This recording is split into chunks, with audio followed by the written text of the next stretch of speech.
Well, good morning, ladies. I wanted to pop in today and just say, hey, it has been a while. We have been in a really busy season, Linda and I. But you know what? This morning I thought, I am missing these ladies. I am missing doing these podcasts. And so I am going to pop on and just share with you what I felt the Lord was saying to me this morning. And it was funny because I sat down just thinking about you ladies. And honestly, I was a little kind of down. My little girl had been here from Canada for a while and she had just returned. And so I was feeling a little down.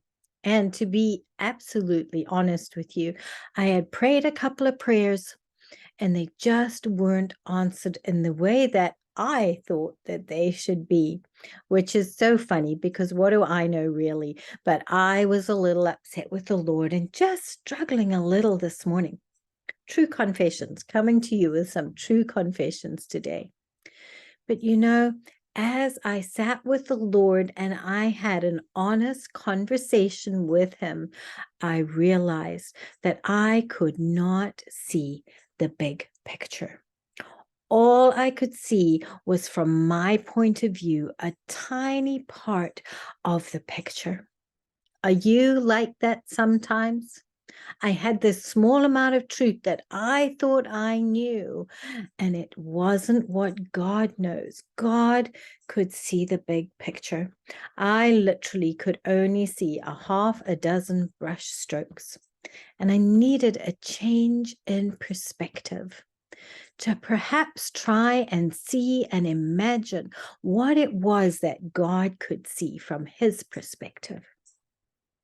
So I sat down with my Bible and I looked through it and looked for some scriptures, and I landed on 2 Corinthians 4:16-18. It really stood out to me this morning. And I often read all the different variations, and I love the way the Message Bible puts it. The Message Bible says, "So we're not giving up. How could we? Even though on the outside it often looks like things are falling apart on us. On the inside, where God is making new life, not a day goes by without his unfolding grace. These hard times are small potatoes compared to the coming good times, the lavish celebration prepared for us. There's far more here than meets the eye. The things we see now are here today and gone tomorrow, but the things we can't see now will last forever." And I sat and I pondered Paul, and I pondered his hard times that he lived, and these small potatoes that he talked about. And I thought his hard times were beatings and torture, imprisonment, sleeplessness, hunger, nakedness, cold, thieves. The list goes on and on. But Paul took the time to fix his eyes on what he could not see: God's unfolding grace, the lavish celebration prepared for us, an eternity with Christ, being loved beyond measure. This morning, I needed to do that. I needed to begin to focus on the unseen and not the seen, to pray those prayers of faith and remember all God's promises and know that my God is bigger than anything, bigger than any problem, bigger than any thoughts that I had, things that I thought God should do it my way. I needed to understand that even though God didn't answer my prayers in the way that I thought he should, he saw the big picture, because my perspective is so very limited. And so as I sat and I thought about this learning to listen, and I wondered about you ladies, I wondered if that was you today. Have you asked God for something that he hasn't answered the way that you think he should? I know that when he doesn't answer the way I think he should, it gets me down. It makes me feel anxious.